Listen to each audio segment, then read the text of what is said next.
Welcome to the XY Advisor podcast. To join a global community of financial advisors sharing and learning with one another to drive the positive evolution of financial advice, head to xyadvisor.com.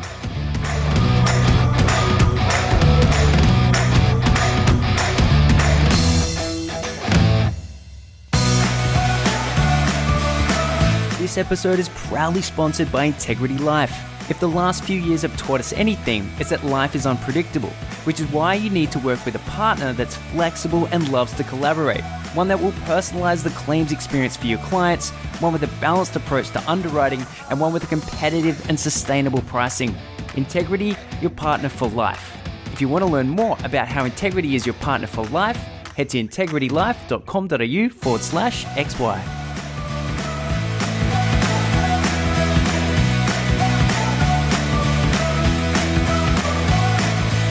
G'day, how's it going? What do you know, Strike a Light? Clayton here from XY with some amazing information, actually, quite frankly. None as important, however, as the fact that we have Fraser Jack, Pod God, hashtag himself on the podcast. Mate, thank you so much for coming on.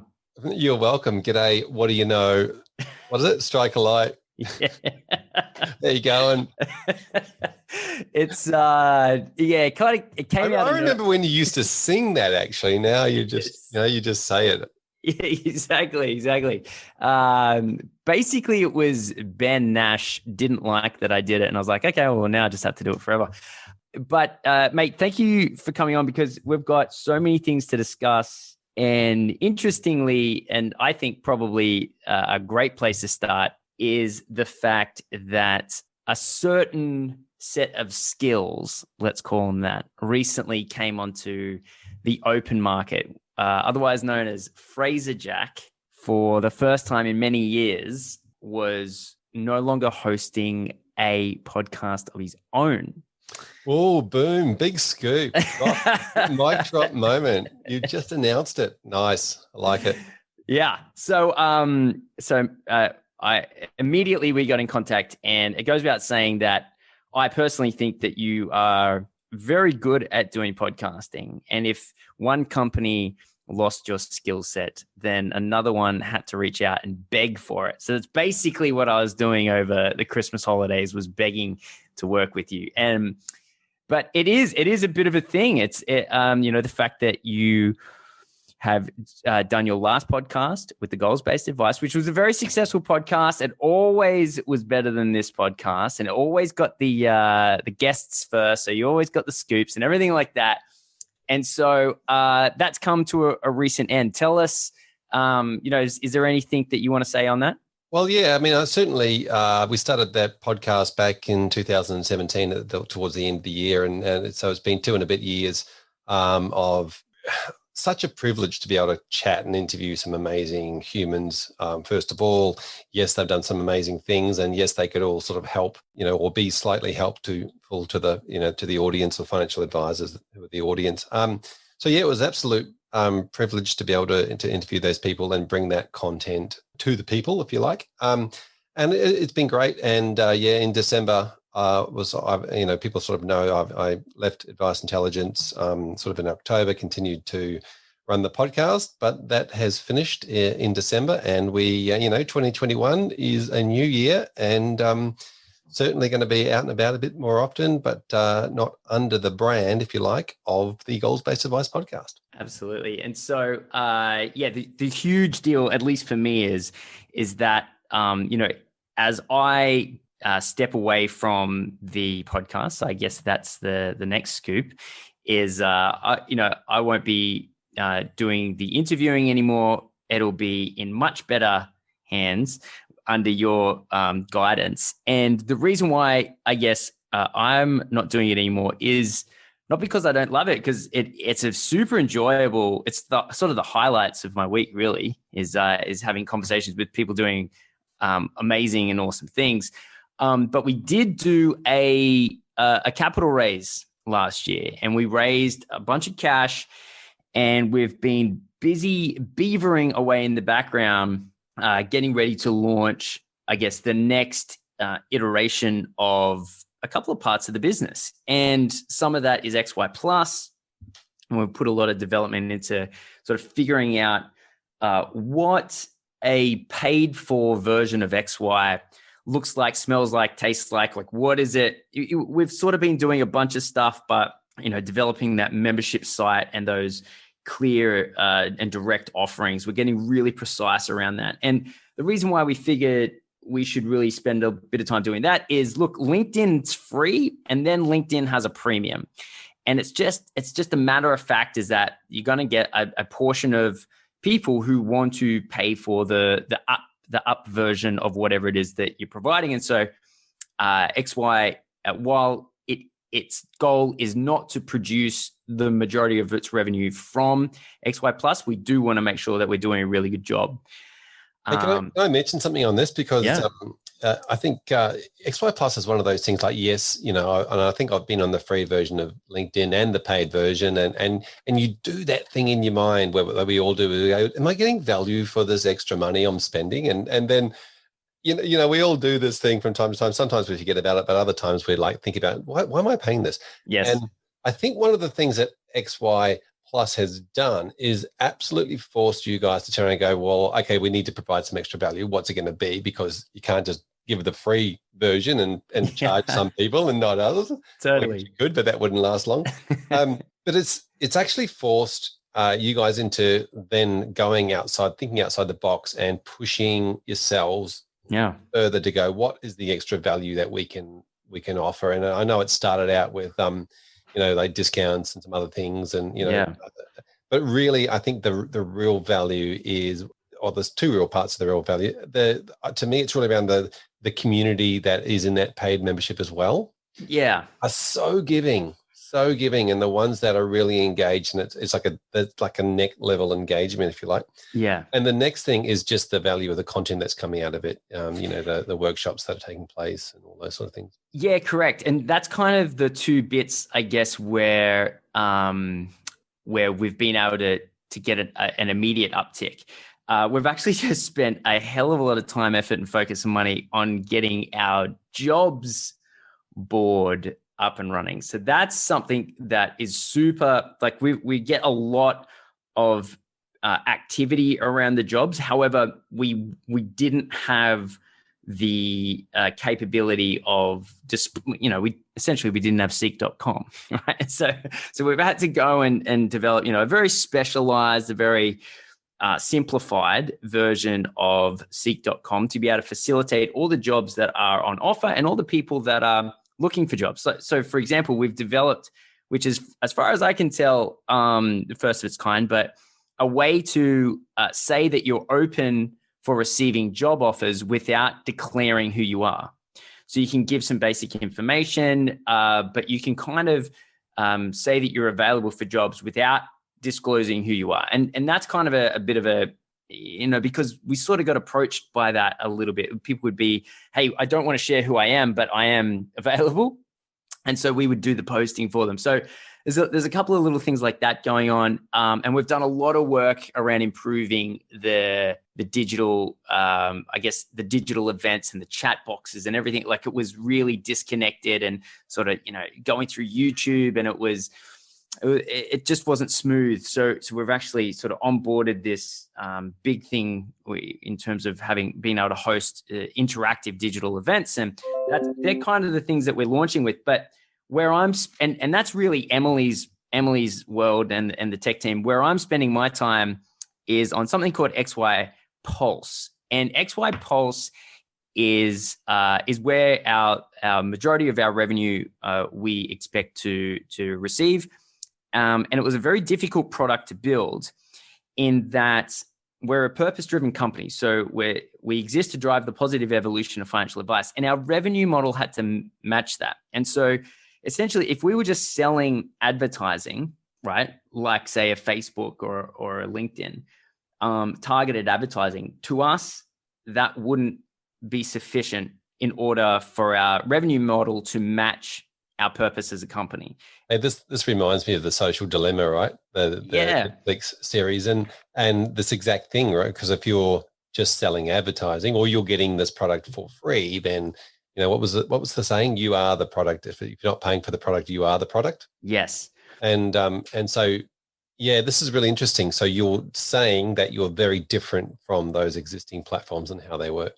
Hugely different. In fact, it's a complete flipping of the business model. And again, as far as we can tell, no one else is doing this, but we find it to be super valuable for all stakeholders in the industry. And it lives up to our expectation to have a revenue model that drives a positive evolution in financial advice. And so I guess if you think about it in terms of what it delivers, is market research is one of the fastest growing jobs in the world. In an environment where jobs are under pressure and getting automated, market research is the opposite. It's actually growing. And the reason why market research is growing is because companies want to better solve their clients' problems.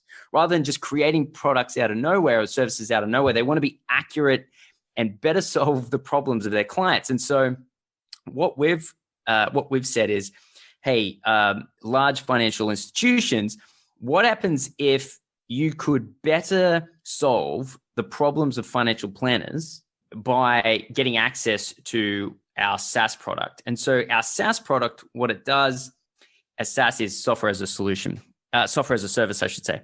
So what it does is it de-identifies all the individuals on xyadvisor.com. It de-identifies and collates them into personas. And so if I go on there and write, as Clayton Daniel, let's say, for example, company XYZ, if they did this, then I'd be more likely to use them, as a real simple rudimentary example. And then say like 100 people liked it and commented on it, right? What our market research product would do, it wouldn't say Clayton says this. Our market research product would say advisors who look like this, like 1,000 other advisors, consider what has been said here to be really valuable and really accurate to how they what they personally believe.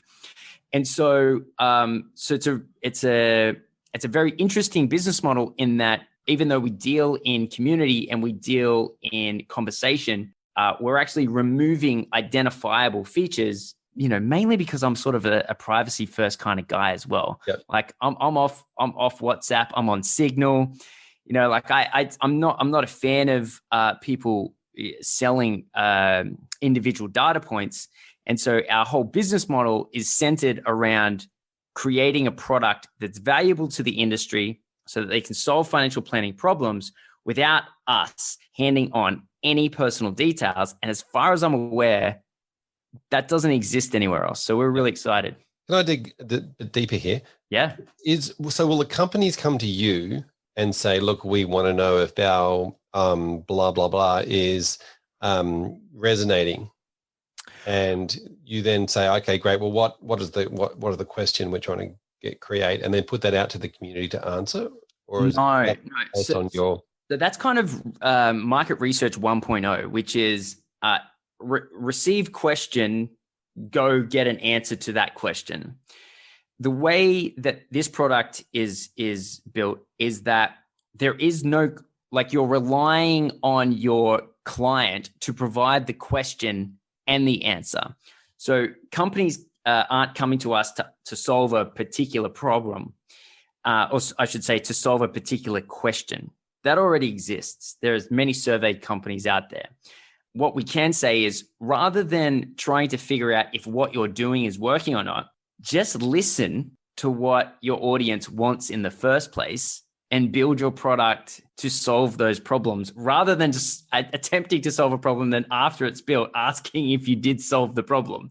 So it's more of a guiding light to sales, to marketing, to product development, to data, to the C-suite. It's a guiding light on where the company should be focused, rather than, hey, now that we've got this product, does anyone actually like it? Yeah.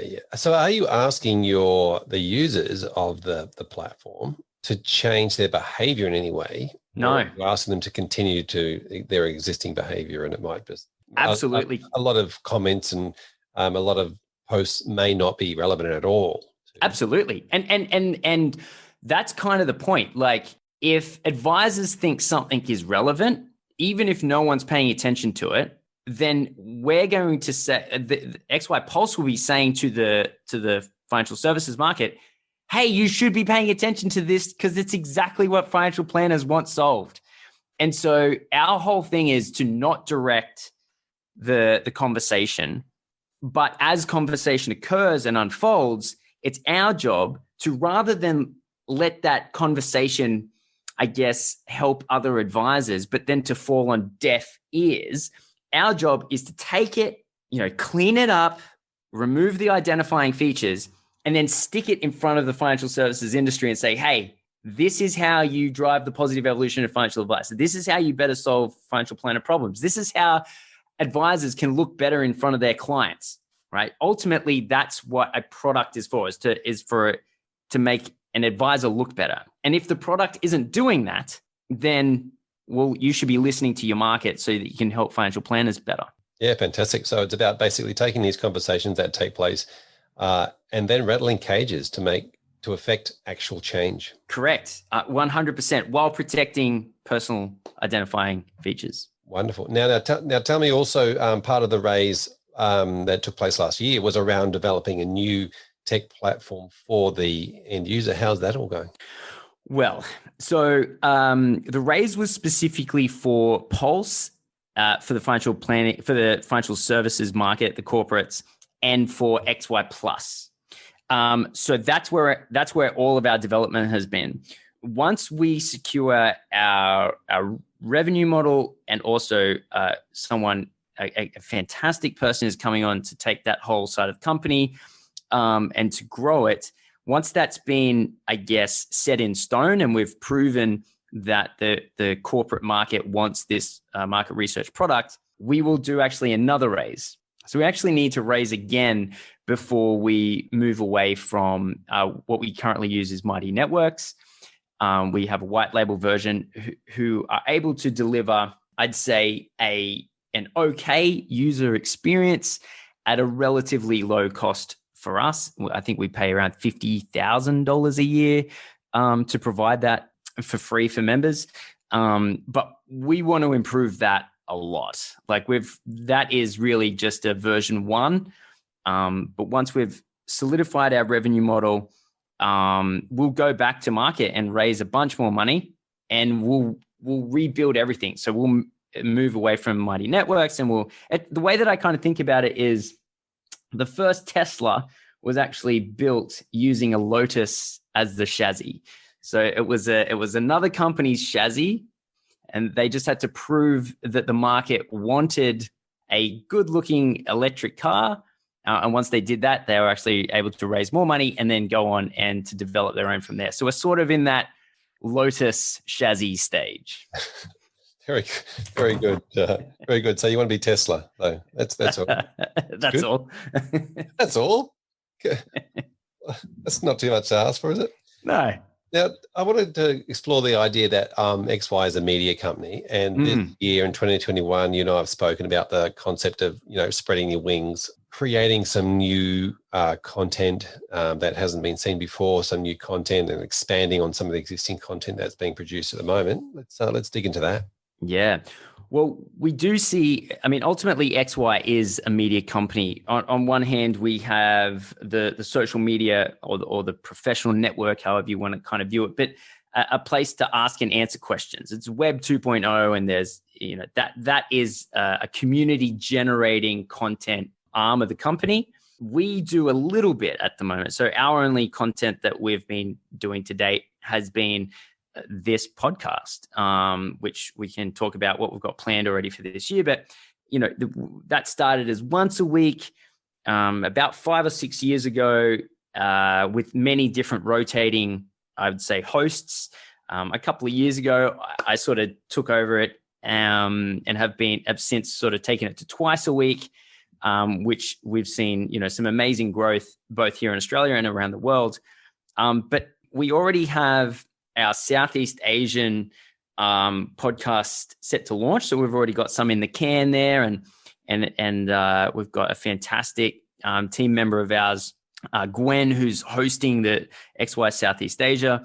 But our plan is to expand across the world. So hosting, local podcasts within each country.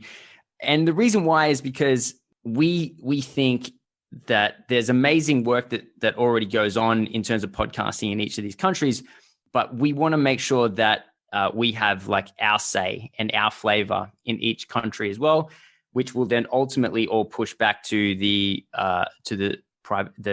professional network, which will ultimately create more conversation, which will ultimately improve more financial planners. And so there's a bit of an international strategy, and kind of like one of the interesting things I saw about Uber many years ago is they would launch in a city by design. So they'd say, okay, we're going to launch in this particular city, but they would need someone to go and put a flag in that area and say it's now launched. And so the podcast is a little bit like that. It's our saying, okay, cool. Before we create the full ask and answer platform that's going to be able to facilitate better conversations across global financial planners, we just need to say that we're turning up into each of these locations well before we actually release the tech. Yeah, and you almost put that flag in the ground already with the groups around each country, haven't you? Yes. But again, one of the limitations to Mighty Networks is that it just does not facilitate international conversation very well. And we've got to improve that user experience dramatically. And while I can't go into exactly how that's going to operate, we think we do have that problem solved. We just need to get to the development of it. Yeah, fair enough. So it's a really interesting development to start producing podcasts globally. Yeah. And I think it's you already have international guests on this podcast. Yes. How will that change anything, or will it?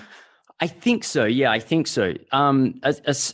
We've sort of straddled the. I've always viewed it in terms of. I think it was Joe Rogan who said only 15% of his audience will ever care about each individual podcast, and I dig that for multiple reasons. The least, the most of which it takes the pressure off me as a host to make sure that everything's enjoyable to everyone.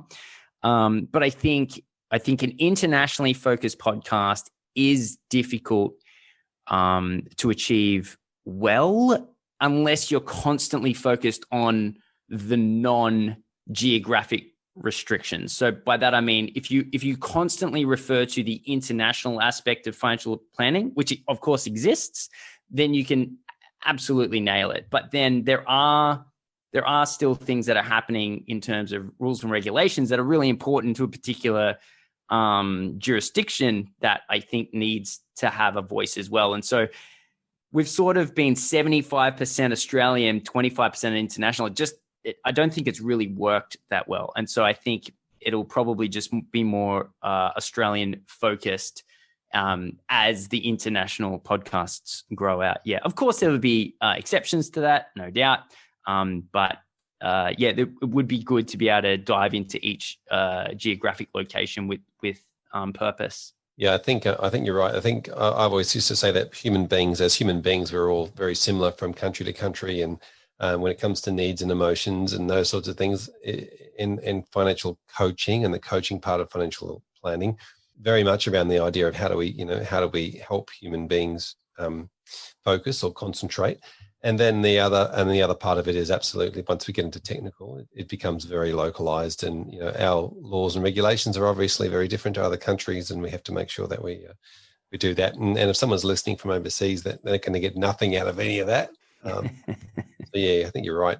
Having a localized arm is really good. What about the schedule for this year, 2021? Have you, let's go into the schedule for what's coming. You've done a lot of advisor interviews and I think a lot of these advisor interviews and mentor / advisors that have been there and done that and worked it out have been really popular in the past. Yeah. Let's talk about this, the schedule of what you've got coming this year. Yeah. So, I mean, first and foremost, I've got my plans for the year, but undoubtedly, Fraser, the more that you sort of ingrain yourself into what's going on here at XY, I have no doubt that you'll again overperform compared to my ideas. But I see financial planning, podcasting financial planner interview podcasting continuing, we'll probably put a little bit more of an emphasis this year on the particular series.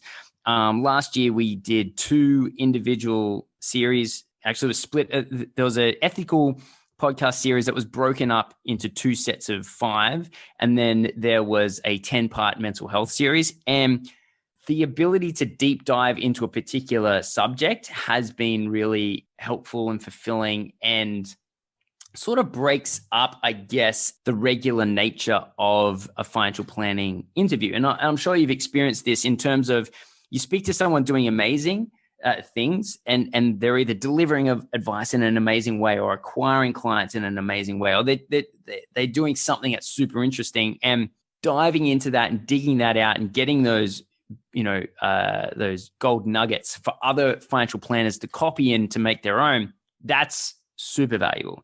But when given a chance to sort of take, say 10 podcasts into a particular series, again, even if it's not more popular than the overall podcast, in some cases it is, and in some cases it isn't, I think it still serves as a really important piece of information that'll be around for a long time, that deep dives into a particular topic. And yeah, as a listener, I would say, wow, that subject interests me. I'm just going to spend the time and make sure that I hit that 10. And having gone through that process a couple of times now, what's really interesting is, as the interviewer, you go on a bit of a journey as well. And you're starting out with, say, an average amount of knowledge, and then you talk to 10 experts in a particular, and the questions start out quite simple, but then the questions as you go on become much more nuanced, and you're reflecting on everything you've learned during the. And so it's an amazing way, I guess, from the interviewer point of view in the rapid upskilling in information, but also from the listener's point of view. I could imagine going along that journey, because they're probably asking those same questions early on in the series, and then as the series gets more and more, down the line, the questions become more complicated, and it's kind of it's just learning as someone else is learning. I think it's a valuable thing to do. So we'll be doing probably twice the amount of last year. So we'll probably end up doing about 4 this year.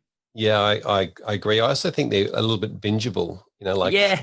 if bingeable is a word, but I'm a binger when it comes to content, and I don't mind, 4 or 5 hours of going deep on something. So, Yeah. The advisor and mentor interviews are great, because you can, implement a couple of little things that you pick up along the way, and then carry on, and then all of a sudden you get to the series and you go, right, well, I'm going to binge on this, and then just go deep into it.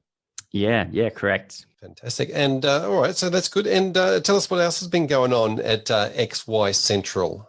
Yeah. So again, the raise really changed a lot of things. I mean, if you go back to 2019, we did a small raise at that stage, and that kind of gave us permission to launch with the Mighty Networks, and say, okay, cool. We're going to put our hand in the air and say, do financial planners want a, whatever you want to call it, a professional platform or a social media platform or whatever, like a place, a dedicated place, like, are people willing to go and download a new app on the App Store to facilitate this conversation?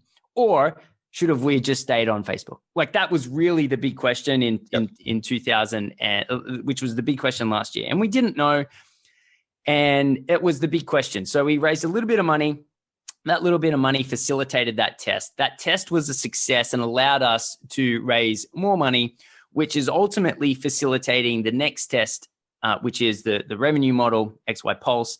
And if this year we're able to sell XY Pulse, then ultimately, then we raise again, and we can say, hey, look, both sides of this marketplace, there's demand for, let's do it properly. So in terms of what's going on in XY, we're now fully focused on the future development of this company as a sustainable company, which is revenue generating, but it's also purpose driven.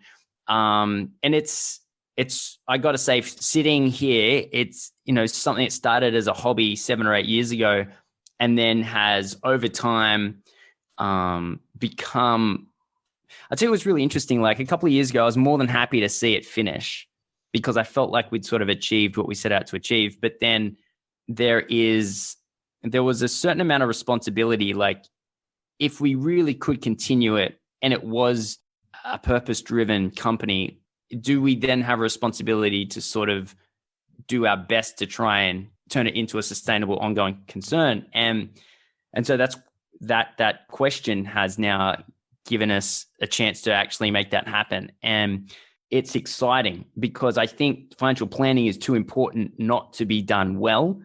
And so if I can help contribute to facilitating an environment for the best advisors to share and learn from one another, and then to take those learnings and to make sure that the rest of the market pays attention and fixes up their products and services so that they better articulate or better serve advisors, then mate, like I'm dedicated to the cause. Send me around the world. Actually, I don't want to leave my lounge room, but yeah, send the company around the world and do it all over the world, because then financial planning serves a better, I would say serves a bigger role in society. And as all financial planners would agree, the bigger role of financial planners play in society, I just believe that society will be better. And so for me, yeah, it's super important. So yes, there's a lot of tactical stuff that happens in between. There's a lot of talk of, raises and I guess like company sort of stuff, but it's all focused on how do we just get financial planning to have a bigger impact on the world. Yeah, no, I like the idea of talking a lot more around from consumer speak and changing some of the language that we use as planners and advisors to make sure it's consumer friendly. And, just using the words like financial advice, not advice. We toss around that term all the time. Yeah, we provide advice.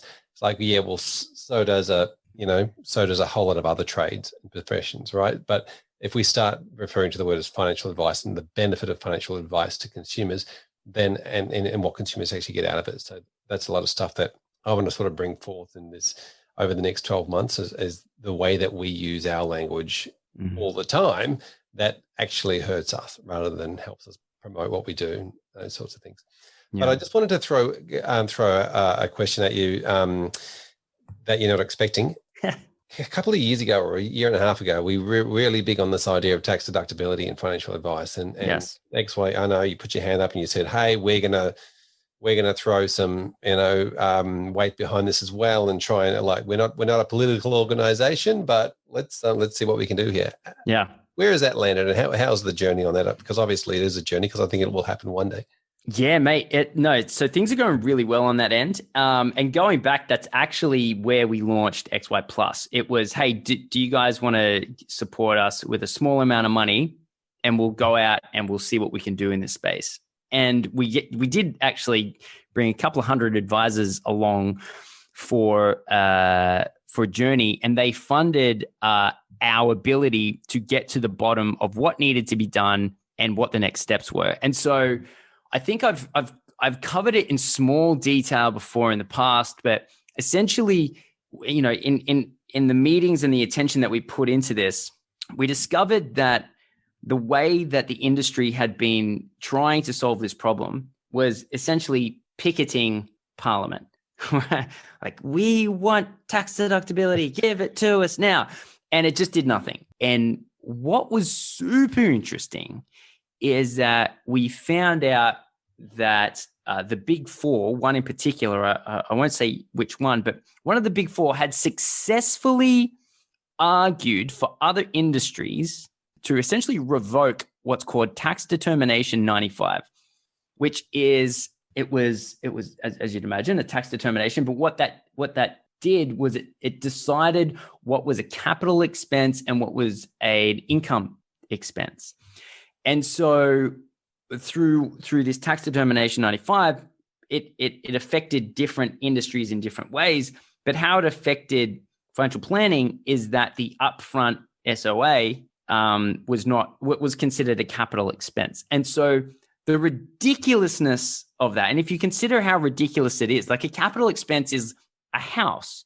And the reason why a house is a capital expense is because, well, I could probably sell it for a profit in the future. Like if you're my financial planning client, you can't take a $5,000 SOA and then sell it to someone else in a decade for 10,000. Like there's no capital value attached to that SOA plan at all. And so the fact that an SOA was included as a capital expense was, once we'd looked at it, the weakest part of the argument, right? And the fact that we had found one of the big four had successfully taken the ATO to court and won in terms of revoking this tax determination 95 against that particular industry. We're like, okay, well, this is it. Like this is what financial planning needs to do. This is what our industry needs to do. Stop picketing and asking a politician. That's never going to work.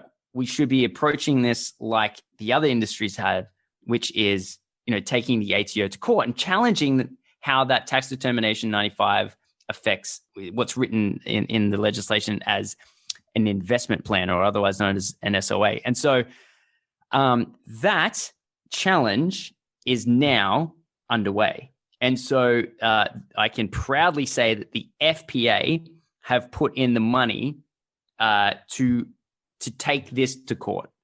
So now we're at the stage where I think, us putting up our hands and saying we're going to take this on was the impetus to discover exactly what the right strategy was for now, the big dog, the FPA, to go and make it happen. And so like we are extremely proud of the role that we played in that. I don't think it would have arrived if we hadn't have said that. But yeah, we're just not a big enough institution to actually make it happen. But FPA, who is, it has now taken that on and they're running with it. The next once that completes, and we'll be celebrating, hopefully celebrating when we get a positive result from that. But the next thing that we're probably going to take on, I always said we weren't going to do another one, but there is one more that I think that needs to get looked at, and that is separating financial advice and product in the Corps Act. And I think that's a huge undertaking. But I think, again, if we can look at it a little bit differently, we might be able to solve it. Yeah, I've got some theories on that too. I actually think there's a difference between planning and advice, financial planning and financial advice. I think planning to me is around the strategy, the what ifs, the scenarios, and financial product advice is financial advice. So that could become a conversation. But I just wanted to dive into this capital versus revenue again, because this is really the crux of it. So revenue is considered to be within this 12 months or within this tax period or within this period of time, generally 12 months. And capital is growth outside of that. So if you invest in a blah, blah, blah long-term investment, then you're talking about capital growth of that investment, not necessarily revenue in this financial year. So that's where it gets really muddy and messy in that scenario. But you're absolutely right. Generally speaking, like the expenses forked out. Yeah. And that's where accounting, I think, has got theirs through, because theirs is all based on revenue, right? It's a tax deductibility expense. It's a revenue item for this year.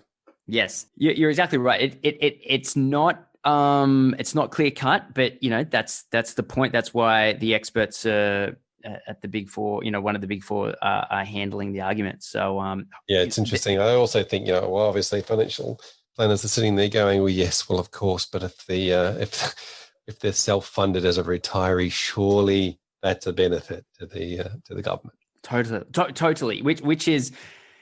Yeah, we kind of started down that path, like putting together the argument for why. And then it was like, this argument's been had, like the FPA has been working on this argument for 10 years. And it seems like a bit of not a dead end, but we're sort of just, rehashing a previous argument. And so I think it's a novel way, certainly for this industry, to approach tax deductibility. So hopefully it works. Yep, let's go the legal argument. Yeah. Now, thanks for catching up today, man. I just wanted to say, massive amount of plans for 2021. You seem to be booked out about 70 hours a week as the person flying the flag and leading the charge. Do you want to give us a quick overview before we cut this episode of the team and who's doing what and how you've grown the team? Yeah. So essentially, Emily's job is her job is summarized as how to make XY, like how to make the free XY as valuable as possible, and then how to make XY Plus as valuable as possible. So that, in a nutshell, that is her job. So she does, she's in contact with a lot of advisors, and she's constantly sort of brainstorming and asking advisors what it is that they want. And ultimately, that's what we're trying to solve is how to create an environment for advisors to share and learn from one another. So Emily runs that side of the business, like the financial planning, the ask and answer platform. She has a team under her that we've got outsourced in the Philippines through a company called VBP. Adrian Paddy is our CTO, so he leads all of the development requirements. And so anything that we, especially now starting to ramp up, will begin pushing out in terms of anything that's tech, that's Adrian. So Adrian has his own team as well. Again, largely outsourced to the Philippines, although we're working with Americans on both, I should say, people in the States for both Pulse and XY. So development teams in the States handle the majority of our development, and then Adrian and his team for the Philippines sort of work in the gaps, I guess you could say. We have a person coming on shortly, a very substantial individual, and this person will be running the corporate side of the company, which at its most simple will involve bringing corporate clients on to purchase XY Pulse, but also asking the industry, hey, how do we create this product so that it makes it easier for you to develop your product so that it solves advisor problems better. So it's a market research for the role to find out how best to develop the product and then bring on as many clients as possible. And then we have a client services team attached to this person. So anyone that pays us any money, we have a team now that so XY Plus members and also corporate paying clients. And then Roxy is the chairman, and Andrew Rox is the chairman. He's a very established, a very experienced financial planner and also entrepreneur, certainly in his own right, had a very successful financial planning business, but is also attached to a handful of other successful projects as well in the tech and the finance arena. So he's our chairman, and then I'm just the schmuck that does all the annoying paperwork in between. So I'm the ones talking to the accountants and to the lawyers and to all the stuff that no one else wants to do, essentially. So you're the glue that's trying to hold it all together. Yeah, well, yeah. In some ways, certainly, probably just more the beaver in the middle, trying to scurry it all together. Yeah, sure. We'll leave that one alone. Well, mate, good to catch up today and chat about what's going on in 2021 with XY. Yeah. So I think the listeners here will be able to get a fairly good understanding of what the year ahead is going to bring. Yeah, man. And look, everything I said at the start is genuine as well. I think as XY grows, I think working with you is a huge, just such a huge, amazing benefit to both XY, but also, to the audience, which is financial planners as well. I think you do an amazing job. I've always said that I thought you did a really good job. And so the fact that someone who's dedicated to their craft in this area has the chance to be the one hosting the conversations for this podcast and then leading the expansion around the world and with what else we we take on in terms of what we do in this country, potential podcast partners that we might be bringing on into the network. And then also as we expand beyond the podcast, we've got some opportunities that might be unfolding this year in terms of dealing with, I'd say, more traditional audio and visual. That maybe there's a 60-minute style break off, and that our goal as this whole arm of the company expands is to produce content that people want to consume. So yes, podcasts have an audience, but it's not for everyone. So what else are we doing? And I think, as time goes on and we've got the ability to pull you more further and further in, I think it's only just it's a huge boon to the company. So yeah, mate, thank you for being available. Well, I can listen to you, compliment me all day. I'm sure they'll cut that part out though. It went on a bit long.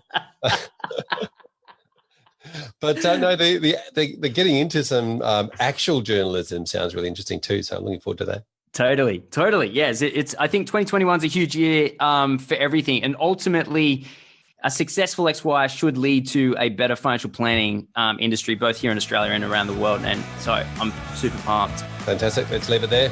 Cool, mate. All right, take care. See ya.